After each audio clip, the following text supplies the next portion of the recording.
Imani Moa, Ifunana, Gabe, Kucheke Moa, where we got a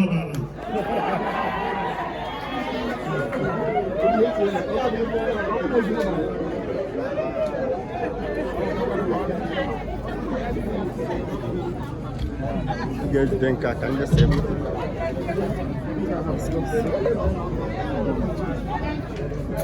hello. Abiko, Oyabana Kubaka Bobo no. Kubana cannot do easy. Yes. Biko Adiamama Ebobo Nisi Webia, I can Oyabana Yakan before. I man of for the never classes of my head in a white garden benzin. Or the Candiana Barasi where Bufasina, one day Made Bobo Dongana, and the Bobo Nagane Medica. So Diakamoge, I never no Puniche, I should not Arurian. So also here Unumeleba like a bon and Dezia Godine as a whole. A wero Monta Neziaga, even in when Neziaga Moshina. The look at Capunavo, Moshina Bobo. The look at that Moshina. Huh? Is that Julian? Is that the one? That's done. Did you I'm a Badiana. I'm a Baguana. I'm a Badiana. One. That's done. Abanade Mba Ewero Ifeanyi. Obuna Mba Ewero Ifeanyi we malumba Imanna fana adafu. Domena ni bonine imegode numana. Na hede na mwai. Aima na hede jikoteli hede ne wogene Orji.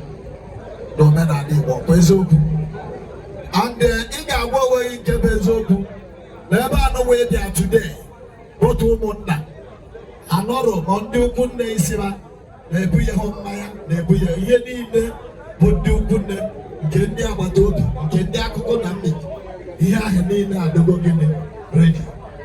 So now, the Akama de Alema Babu celebration of Yahane, but you see where the Tombozo, and I get more than I need what they could do. Because the Amokwe, the Orji autonomous Amokwe. Oh, well, then they are Nabuno, and then they are Nabuno, but they are Kamoge. Which man now Abago one on one. Get out Fabia. I get more men and Igbo, or Dosiade. Mado Diana Mado, Okenesia, Orji. Where they are Jello Forgy. Far away with the Orji came, they were more to a seven, where made your men and so men are neighbor. I get back at that because they are their Nabefa, but the Orji. No more Navico. I get to live with Orji, where can it wear, yeah, man, or manana, it was wedding. Massive walk out on the Ashabis for creating or whatever, Emily in the works. I make a woman and I want to say also. Yes.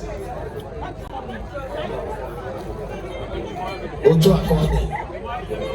DJ, you know, that will be a best woman.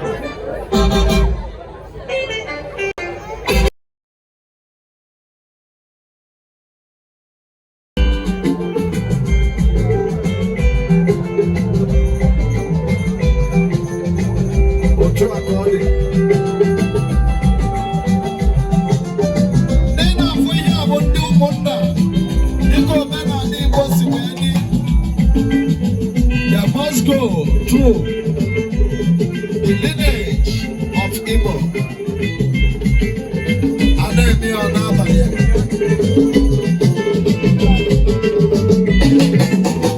Go to according.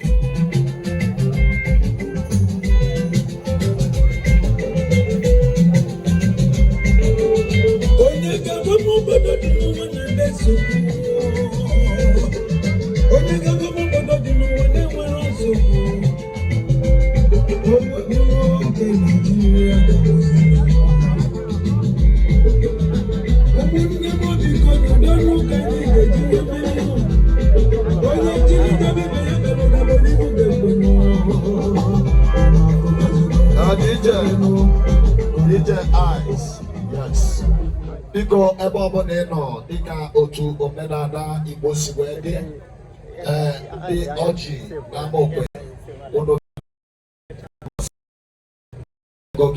erutego na ebe edosere ndị ịlọsi all the way from Akamoghe ya so onye achọrọ ime kịta bụ usoro omenala Igbo eji Orji eme mmeyefeye the high chief Orji.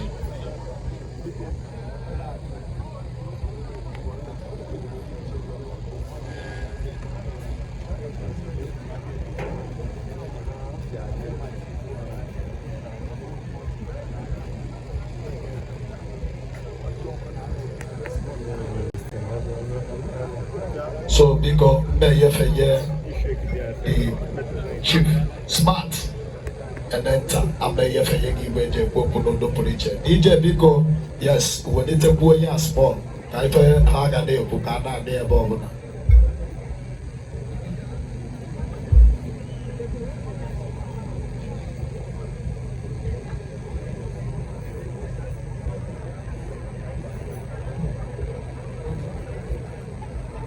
biko enyi m afa nwanne m nwoke bụ biko eyes everywhere biko na anyị na-eme na omenala ihe dị n'Orji eyes biko n'ọhịa ka mma enyi m afa nwanne m nwoke bụ Chief Patrick Enenta na afa His Royal Highness Igwe Architect Sunday Chibok wee bụrụ Orji n'aka n'afa Amokwe ate Chibok Igwe kwesịrị ịnọ ebe mana o nwee ka o si dee wee si anyị gaba n'iru na nka biko ọ bụghị ọsọ na ọ bụ Igwe mana ọ ya bụ the head of the family ọ ya bụ onye isi oke bụ mkpara ọwa Orji Amokwe biko Orji nwere usoro ka ndị aha ndị Amokwe na aha Igwe wepụta Orji o nwere onye aka ma ukwu na ya bụ Amokwe ma ukwu na ya bụ Uti kedu ya yes gwa bịa ba n'ọrịa kaba ba wada to ne wadiana to ne washiribe ebe sokwe waga bụ omegene oje ukwu na ya biko ashiriba ashiribe so waga bụ na we bunye tobu mani so ndị ashiriba anyị ga-enye Orji dịka omenala si ibu yezie ụmụnna gị ndị buru omenala iji mahụ igwe anyị ya bụ nke ya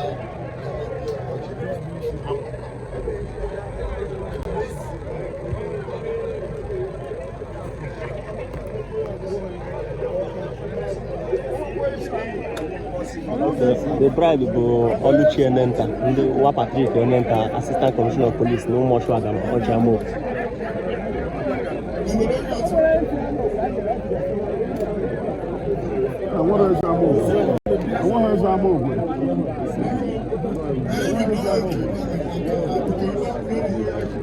Biko kụba n'aka n'ọhịa ahụ omenala Igbo yes gosi ụmụnna gị Orji igosi ha Orji ebunye nwadị ala ebunyezi oyi kwesịrị ibunye otu esi eme na ọrụ na-eme yes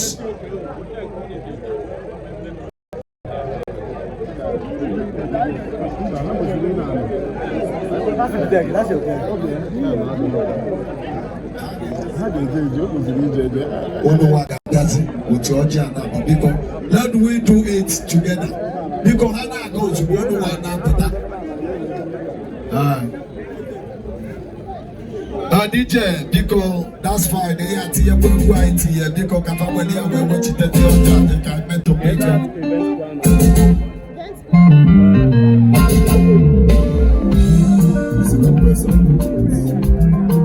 Network about the very part. yes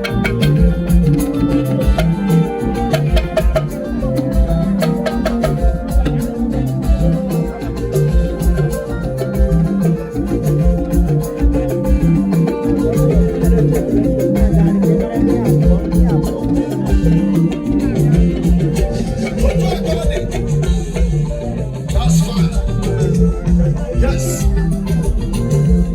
Yes.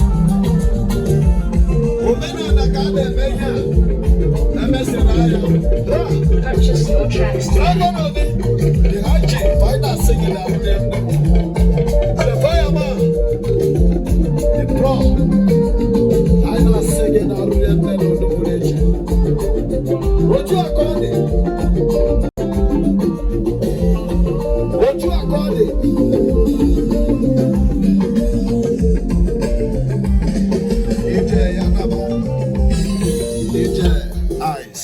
DJ Darurienne Emotalolo as well. Biko otu osi wee dị ahịa na-agbapụ ya ọsọ nga-ejide gị igwe ji okwu ka inyefe yekwe ọjị nke gị as well. Ndị ọga anyị na-ekene unu ewepụ ndị Eziagụ akwụ m ọtọ n'ihu ebe a n'aha nwanne m nwoke bụ Jeremiah, late Jeremiah Ọnụọha, onye nke nwa ya nwoke bịara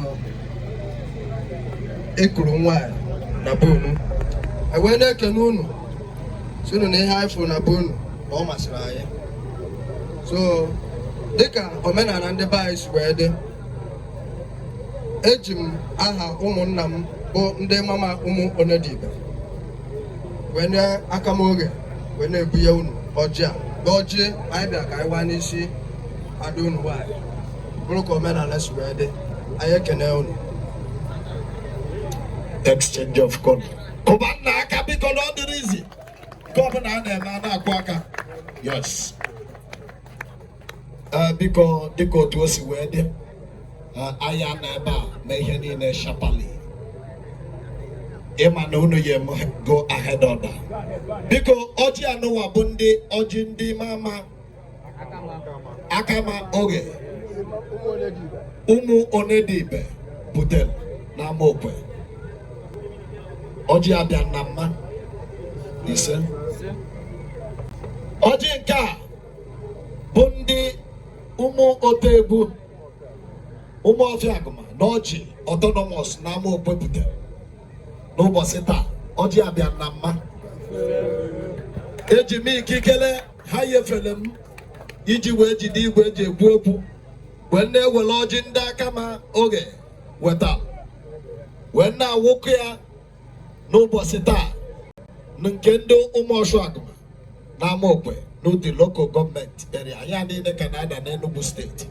Anyị na-awụkọ ọjị a n'aha nke nna na nke ọkpara na nke mmụọ nsọ. Otu o si dị kịta, ezinụlọ ndị akama na ezinụlọ ndị ọjị agbago ndụ n'ụbọchị taa. O nwere onye ga-afụ ajọ ihe n'ime ha na-abụ ka o mee ya nwanne ya n'iru Chukwu, n'iru ikuku, n'iru ala na iru ndị mmadụ niile bịara ebe a. Otu a ka ọ dị n'aha Chukwu Okobiọma bi n'igwe ise. Ngwa tupu ndị oche ka anyị kee n'ọjị a. Aka nwụrụ ewe aka nwụda n'otu a ka esi eme ya na-arụrie nne. Aka nwụda. Yes. Welcome now.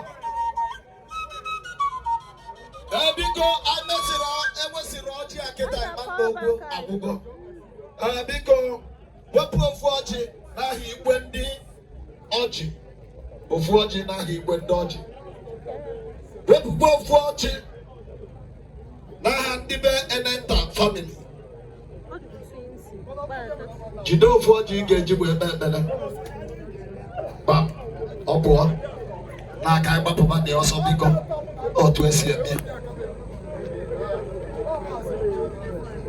Ka ha bụ ịda adịda ihe ebe a ga na-eweli ya ka a na-ese dị egwu ọsọ biko. Wepụ ofu ọjị n'aha igwe ndị aka ma oge ịma na ọ ya elu ụlọ. Wepụ ọjị a na-akpọ ọjị ruo ụlọ. Ngwa were ofu ọjị ị ga-eji wee mee ekpere. Wepụ ofu ọjị ndị ukwu nne nke nwoke ebe fanọ. Ukwu nne nke nwoke ya were ofu ọjị n'afa nwa dị ala. Were ofu ọjị. Wepụ ofu ọjị n'aha ndị ukwu nne. Ndị ukwu nne nwoke nọkwade.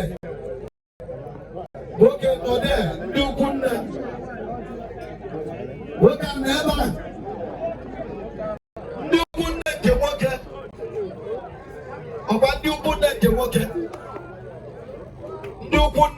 Ifeanyi.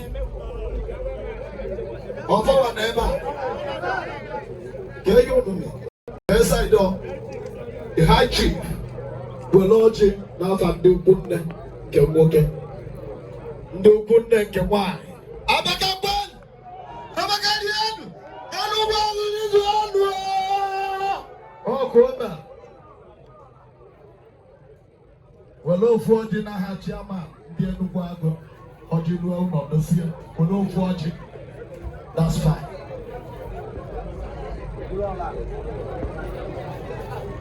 Because ndị echichi nọ here. Aya na-eme ya. Mobili. Owele onye echichi nọ here. Owe man of God nọ here na-abụrụ onye etele ude dị nsọ na-abụrụ ude akụ. Owele onye nọ here etele ude dị nsọ na-abụrụ ude akụ.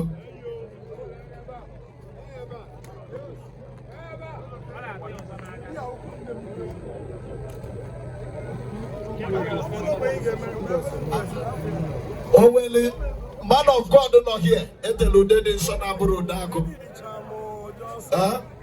Owe gwa osi na owe amabịa the high chief mgbanwe n'ọjị nze igbulu efe. That's fine. Ichie ngwawele ofu ọjị ọhịa abụkwa dị metin emesịrị anya kịta okwu abụ ọ bụrụkwa ihe ọzọ wele ọjị onowu kedu ebe ọ nọ? The high chief. Hey, the high chief just wele ofu ọjị gbagara bele ịma na ewe otu esi ebele. Kedu ebe onowu nọ? Ama m onowu daalụ nze wele ọjị ka ọ jikwa ime akọ na akpa mkpote nke fọlụ mba ada awa ọjị wele ọjị the high chief wele ọjị a na-eyi ka ọ na-abanye wele ọjị onowu. That's fine. There you go, Pastor. Onowu wele ọjị nze wele ọjị Odogwu wele ọjị amahụ m ahụ echi mana okpuru ka kwụ nọ la na-eme anya hụ na okpuru ka kwụ nọ la nke afọlụ bụ ọjị ndị MC. There you go, man of God. Ka m wega ahụ igwe eji ekwu okwu dịka ọ bụ na ọba ekpere ka bụ ọjị ndị okpuru ọla. That's fine.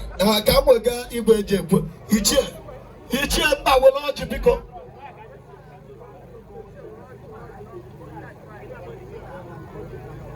Ichie ewegolo ọjị biko ka anyị nyefenye ụlọ igwe eji ekwu okwu ka ebe ebele ọjị as well.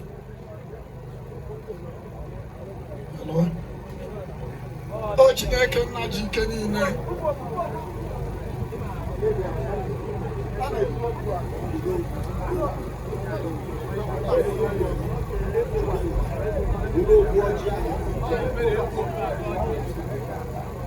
O Chineke nna ji ike niile nna dị asọ papa ọka aka eze nke igwe eze kere ụwa.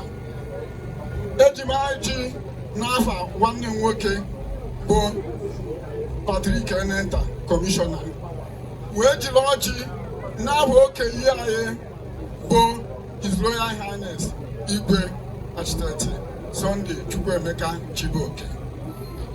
A na-ekene Chukwu okike n'ụbọchị nke tata. Nna kere igwe na ọgụwa kechere ụwa wee kee nwoke wee kee Adam wee chike ike yere nwanyị bụ Eve ya na aga na-agbakọ ize emekọ ihe. Ebe ahụ bụ ọnụnụ nwaanyị si wee bido ka ọnụnụ nwaanyị si wee bido wee jende wee rute n'ụbọchị nke tata. Anyị wabụ ndị bụ ote egwu ndị ụmụọfịa ma na ọfịa na okogbo na-efe akwụ n'ọja Amokwe na Amokwe niile na-eke ihe ada anyị nwaanyị bụ Oluchi enenebe eje mma ofuo ya na shọla mmanụ. Ugo jere ugo anyị na-asị na ọ bụrụ na nwoke na-anụ nwa ya anyị anụba mana a ga-anụkana mana anyị na-ayọ unu biko ije a ga-abụ ije mmiri na ọma mbụ ije ọkụ na-eje bata ọkụ ebata nkụ ọna mana abata mmiri a na-eje steeti anyị na-asị na ọ ga-adịrị ha mma, anyị na-asị na ha ga-amụta nwoke mụta nwaanyị zụọ ya n'ihe a ga-eji wee zụọ ama nkọ ha. Ama asị na nwata ahụ bụ Oluchi bụ ihe a mụrụ nwa obodo na-achụso wee bịa na-etio barista na ọ ga-amụta barista international wa mụtazie ndị ọzọ. Anyị na-achị n'ihe a ga-eji kọ ama nzu.